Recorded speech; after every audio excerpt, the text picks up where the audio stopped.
Bonjour à tous. Aujourd'hui, à la suite d'un certain nombre de questions, je vais vous parler de la bifurcation. Un outil fondamental pour accompagner votre créativité sans vous perdre. Je vais vous en donner quelques principes et quelques exemples si vous allez jusqu'à la fin de cette vidéo.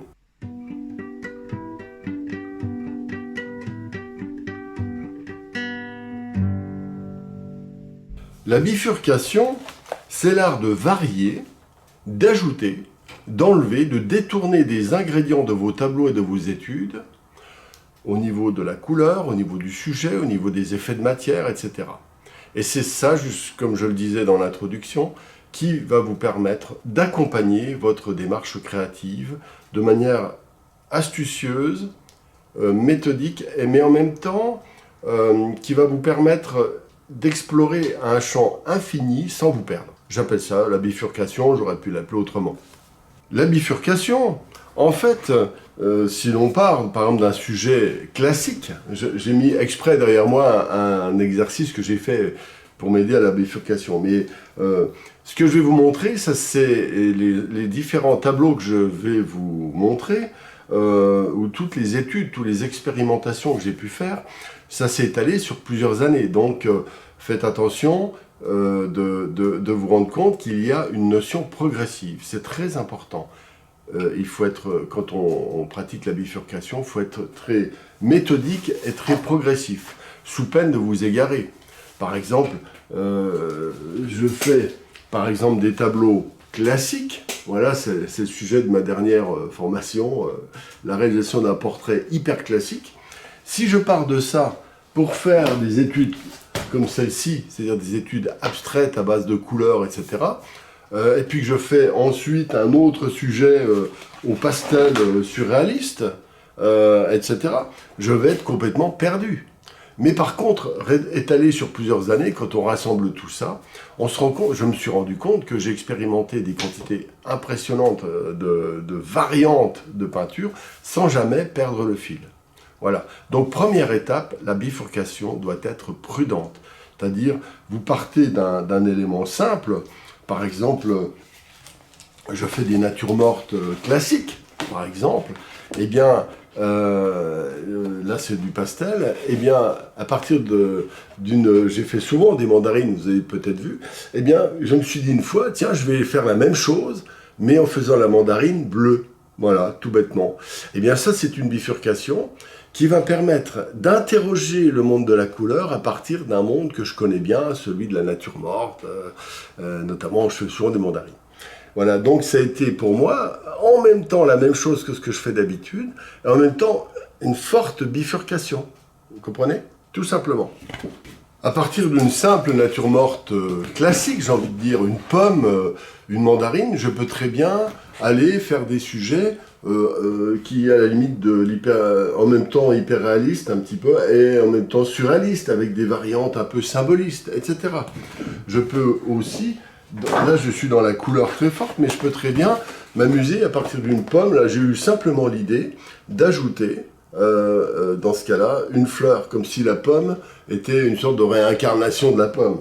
Eh bien, cette pomme sur un socle toute seule, c'est une nature morte. Par contre, ajouter avec ça, ça devient un sujet surréaliste. Il ne faut pas grand-chose. C'est-à-dire que la bifurcation, ça peut être simplement l'ajout d'un petit élément qui va modifier le sujet, qui va modifier les couleurs que vous utilisiez d'habitude. Donc, il ne faut pas grand-chose. En fait, ces bifurcations, je vous conseille de les faire, comme je disais, de manière prudente. Par exemple, là, souvent, j'ai fait beaucoup de thèmes un peu impressionnistes. Je vous ai déjà montré voilà, je me suis amusé. C'est des études, en fait, impressionnistes que j'ai fait souvent au pastel. Eh bien, je me suis dit, tiens, je vais faire la même chose, mais je vais enlever quasiment la couleur. Le fait de quasiment enlever la couleur, en faire juste une espèce de camailleux, c'est une bifurcation légère. D'accord? Mais de bifurcation légère en bifurcation légère, on peut complètement tout modifier. Incroyablement tout modifier. Par exemple, ah ben voilà, c'est ce que je cherchais. Voilà, donc là j'ai fait une petite nature morte, mais j'y ai ajouté, vous savez, les petits traits latéraux que j'appelle la technique vibratoire. Donc cette petite technique vibratoire au niveau d'effet de matière, est une bifurcation, tout simplement. Voilà. Ici, par exemple, je me suis amusé à faire des sujets classiques, ça c'est encore une formation qui va venir. Voilà, je dessine des sujets très très classiques. Et puis je m'amuse, là c'est juste une idée, j'ai fait des centaines d'arrobases pour indiquer un petit peu, pour me moquer un petit peu des OGM et puis des gens qui veulent rendre la vie mécanique comme les transhumanistes. Voilà, donc voilà un exemple, je glisse d'un sujet hyper classique comme la pomme, etc., vers des sujets qui peuvent être parfois critiques, parfois... Donc on est sans arrêt en possibilité de décaler. Alors, c'est une réponse, pardon, j'ai oublié de parler de Pascal, c'est Pascal qui m'a interrogé hier, c'est pour ça que je fais cette vidéo aujourd'hui. Eh bien, je la remercie d'avoir posé cette question, parce que la bifurcation est un outil d'autonomie créative. J'en ai déjà parlé, mais c'est une manière de glisser d'un monde que vous connaissez bien, de manière prudente vers un monde que vous connaissez moins. Vous voyez, les couleurs qui changent, des petits effets de matière qui changent, etc. Et donc, par exemple, si vous faites un sujet hyper réaliste, comme j'ai vu, j'en ai fait quelques-uns, je vais varier par la couleur, mais on peut aller vers une tendance très légèrement impressionniste. Et puis si je fais plein de petites touches bleues dans les ombres, et puis que je modifie, par exemple ces rosés, en les faisant avec des touches un petit peu variées, ça va devenir un tableau impressionniste. En fait, on glisse très facilement d'un tableau classique vers l'impressionnisme, ou vers le surréalisme, ou vers une sorte d'expressionnisme, etc. C'est très simple en fait. Vous voyez par exemple, de temps en temps, alors il y a carrément des ruptures. Par exemple, là, je me suis amusé à faire ça, mais je l'ai fait aussi au pastel. Vous vous rappelez peut-être, j'ai déjà fait des vidéos avec ça, ce genre de sujet. Eh bien, là, c'est des ruptures. C'est-à-dire qu'il y a les petites bifurcations, puis de temps en temps, les ruptures. Alors, les ruptures, c'est simple, vous dites, tiens, ça, je connais pas, je vais carrément expérimenter. Alors, vous n'avez jamais fait de peinture abstraite, ben vous faites un tableau abstrait. Eh bien, ça, c'est une rupture. Vous ne faites pas du tout, à l'inverse, vous faites que de la peinture abstraite et vous ne faites pas du tout de portrait. Eh bien, quand vous faites un portrait, eh bien, c'est quelque chose de tellement nouveau pour vous que c'est une rupture. Alors, les ruptures, attention, il ne faut pas en faire de trop parce que vous allez vous perdre. Très dangereux de faire trop de ruptures, mais vous pouvez en faire une fois par an. Voilà. Et les bifurcations, à chaque tableau, vous faites une petite bifurcation. C'est ce que j'ai déjà appelé la théorie des 10%. C'est-à-dire vous faites une petite variante de 10%. Ça ne veut rien dire, hein, on est d'accord. Mais vous faites un portrait classique, comme ça. Voilà, donc hyper classique, hein, c'est ce que... Et puis vous faites quelques petites touches un peu variées, vous faites des variantes dans le fond, vous faites des variantes, des touches ou des petits effets de matière, un petit trait au couteau, le suivant, hein, le tableau suivant. Eh bien, c'est une petite variante, voilà, qui va vous montrer le portrait classique avec une petite nuance supplémentaire. Ou alors, la fois suivante, vous faites un portrait comme ça, mais avec un fond blanc. Ça, c'est la variante qui va être la bifurcation. Si vous ne faites que des sujets, comme dans le passé, au 19e siècle, des sujets classiques avec un fond souvent très foncé, eh bien, en faisant un fond clair, vous changez complètement la nature du tableau. D'accord? La bifurcation, c'est quelque chose qui n'est pas mystérieux, c'est simple, simple, simple. C'est tellement simple que, comment dire, c'est même difficile de l'expliquer, tellement c'est simple. C'est surtout une bonne attitude par rapport à ça. Alors, la bifurcation, bon, j'ai dit la prudence, et puis, ce qui est important, ces bifurcations, elles vous permettent d'expérimenter des couleurs, des choix, des options, que vous allez des fois voir chez d'autres peintres, mais qui vous plaisent et que vous voulez faire vous. Donc vous pouvez faire quelque chose de classique, c'est pour ça que mon enseignement en général est très classique, parce que je sais qu'à partir d'un monde classique, on peut quasiment tout faire. D'accord? C'est comme connaître un musicien qui sait jouer du piano, de la guitare, ben, il pourra ensuite s'amuser, glisser vers le jazz, glisser vers le rock, glisser vers des variantes, des dissonances, tout ce qu'il veut, enfin, vous comprenez? Mais s'il ne sait pas jouer de la musique classique, souvent il y aura des lacunes terribles. Ben, c'est pareil. Moi j'enseigne des méthodes assez classiques, Et je fais des suggestions, comme aujourd'hui, pour que vous puissiez glisser vers des variantes qui vont vous permettre d'être créatif en fonction de votre propre tempérament et de vos propres envies. Alors l'avantage de la bifurcation, c'est que c'est des petits glissements, des petits essais-erreurs, mais naturellement et presque inconsciemment, vous allez y intégrer des choses qui vous touchent personnellement. Et c'est comme ça que vous allez y apporter de la créativité. Alors, il ne faut pas se limiter, par exemple, à mon avis, à des bifurcations, par exemple, sur la couleur.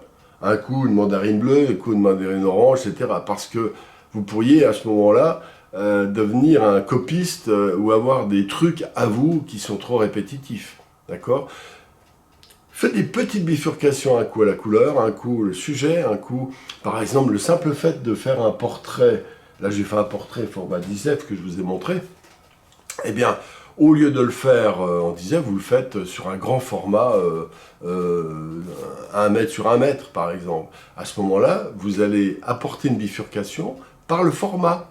Et puis, vous avez compris, je pense. Voilà, c'est le truc.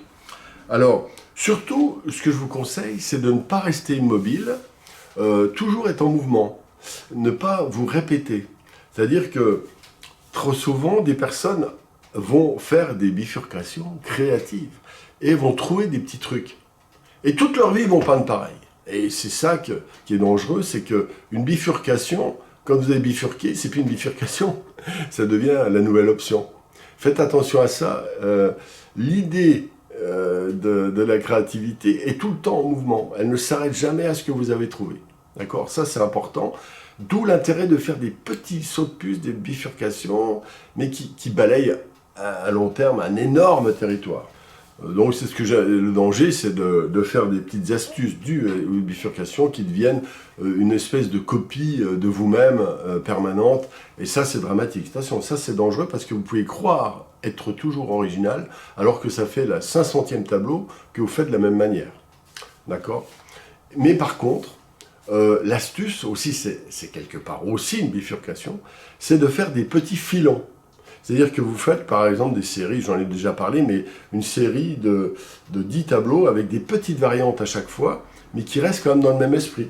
Par exemple, je vais vous montrer, bon, je ne vous en montre que 3. Vous voyez, ça c'est des tableaux que j'aime beaucoup faire. Là c'est un tableau, un 6 figures, donc la forêt d'émeraude. Donc j'ai fait un sujet bleu, avec la forêt. Et bien là, j'en ai fait un autre. Mais j'ai mis, par exemple, au lieu de faire ça, j'ai mis 2 couleurs. Là, on est quasiment en camailleux de bleu turquoise, alors que là, j'ai fait des rouges et des verts. D'accord ? Donc, des couleurs complémentaires. C'est une petite variante. Pas grande, mais c'est quand même une petite variante. Là, ici, je suis revenu, donc j'ai fait la même chose. Au lieu que ce soit la forêt d'émeraude, c'est une forêt rouge. Donc, en fait, la variation, c'est changement de la couleur. Mais ça, c'est ce que je vais faire un filon. C'est-à-dire que je vais peut-être faire une 12aine de tableaux dans cet esprit, sensiblement de la même taille, de même format. Ça fait des petites variantes, mais au bout d'une 12aine, il faut que j'arrête, parce que là, il faut que je prenne des vacances, d'accord ? Il faut que j'aille ailleurs, que je fasse d'autres types de sujets. Voilà, donc tout simplement, je pourrais vous en montrer d'autres. Et puis, alors les bifurcations sont intéressantes. Là, c'est la rupture. Donc la rupture, j'ai fait un sujet que je n'ai jamais fait. Et puis, voilà, par exemple, ce que ça donne. J'ai intégré un nu que j'avais d'ailleurs fait depuis un certain temps, justement les effets que je viens de découvrir un petit peu en faisant ça. Donc, la rupture permet de faire des bifurcations, ensuite, en intégrant certains aspects que vous avez trouvés de manière radicale à l'intérieur d'un tableau, tout simplement. Voilà. Puis je pourrais multiplier ça à l'infini. Je vous montre. Là, par exemple, c'est un sujet que je suis en train de faire, mais là, j'ai intégré non pas des points et des têtes, mais des effets de matière et des coulures, etc. Ça, c'est une technique que j'utilise depuis longtemps. Donc, c'est des sujets que j'aime beaucoup faire. Donc, il y a la variation par l'effet de matière ici. Et aussi le fait que ce tableau, je veux qu'il soit quasiment gris, avec juste quelques pointes de couleur. Notamment ici et là. Voilà, point. C'est-à-dire que je diminue la quantité de couleur, c'est aussi une bifurcation. Alors que d'habitude, je charge plus. Là, j'ai fait un tableau, par exemple, je veux le faire uniquement en camailleux. Alors ça, j'ai déjà fait des fauteuils, vous avez peut-être déjà vu. Mais là, je veux qu'il soit quasiment uniquement à base de jaune et d'ocre jaune, des camailleux. Et j'en referai un autre, sans doute avec des tons différents, un peu saumonés, etc. Voilà, donc là, c'est l'unité de la couleur. Alors que d'habitude, je mets beaucoup de contraste, etc. Voilà, donc j'espère que vous avez compris. Je vous ai montré par des exemples. Mais le véritable arbitre de ces bifurcations, c'est vous-même. Vous devez sentir ce que vous aimez, passer beaucoup de temps à vous interroger. La bifurcation, c'est pas un truc « Ah ben tiens, faut que je change la couleur. Ah ben tiens, faut que je change le truc. » Non, c'est que vous êtes là, vous dites « Ah, j'aimerais bien ça. » Interrogez votre esprit, faites la technique du peintre paresseux, laissez venir les idées, puis à un moment donné, quelque chose va arriver. C'est quelque chose qui doit être aussi très spontané. Voilà.